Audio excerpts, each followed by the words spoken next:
En effet, ce contrat de don qui s'inscrit dans le cadre du programme Assistance aux projets locaux APL, contribuant à la sécurité humaine du Japon, confirme une vision que nous partageons de l'importance que revêt l'éducation de nos enfants. Face au constat d'un besoin crucial, voire vital, de réhabilitation de cette école, l'association Lumière pour l'enfance Kumbagaulo a donc initié un projet soumis à notre partenaire,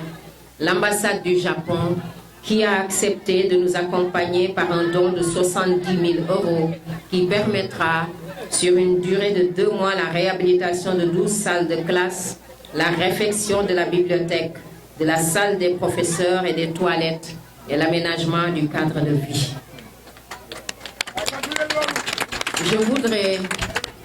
Je voudrais ici réaffirmer tout l'intérêt que nous portons à la qualité des travaux, au respect des obligations contractuelles, notamment en termes de délai d'exécution, pour que l'école élémentaire Pikine 17 soit cet espace convivial, doté de toutes les commodités requises pour des conditions les meilleures d'études, au grand bonheur des enseignants à qui je rends hommage pour la noblesse de leur mission sacerdotale de former et d'éduquer nos enfants appelés à prendre la relève et à assumer leur part contributive à l'œuvre de construction nationale. Au personnel administratif et technique, dont le rôle dans l'écosystème scolaire est aussi important, et aux parents d'élèves qui ne ménagent aucun effort, aucun sacrifice pour permettre aux enfants d'étudier. Je vous invite à l'effort, chers enfants, pour acquérir les connaissances, le savoir-faire et le savoir-être pour notre pays, pour demain assumer la plénitude de votre citoyenneté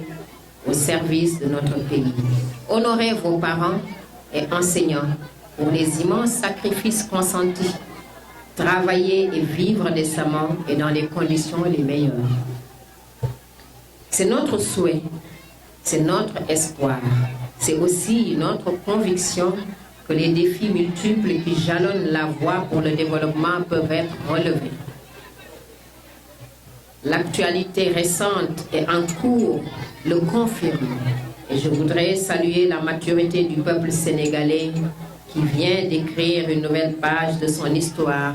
par une élection libre et démocratique et féliciter le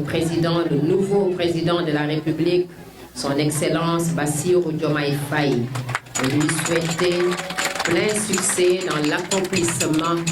de sa noble et exaltante mission. C'est sur cette prière et cette note d'espoir que je voudrais terminer